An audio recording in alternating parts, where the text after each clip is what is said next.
Every Tuesday, I babysit my 2-year-old nephew, and then when my sister gets off work, she comes and picks him up, and I make dinner, and sometimes my parents come over, and it's just a big weekly family dinner. So I usually make some sort of dessert, but I kind of lost track of time yesterday and forgot about it, so I went to these Amish people up the road and bought brownies. But then when my sister got to my house, she holds up a bag, and she's like, guess what? I bought whoopie pies from the Amish people up the road, and I was like, I already bought brownies from the Amish people up the road, and my sister said, great, now I'm not the big man on campus, and I was like, what?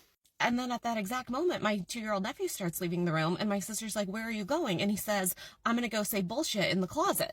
And a little backstory, my 2-year-old nephew is addicted to saying the word bullshit.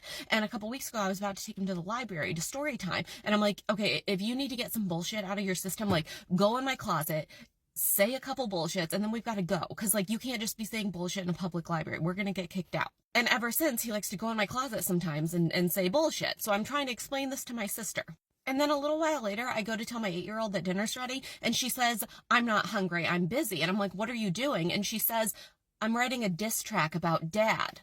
And I just had this moment where I was like, this is a very strange family.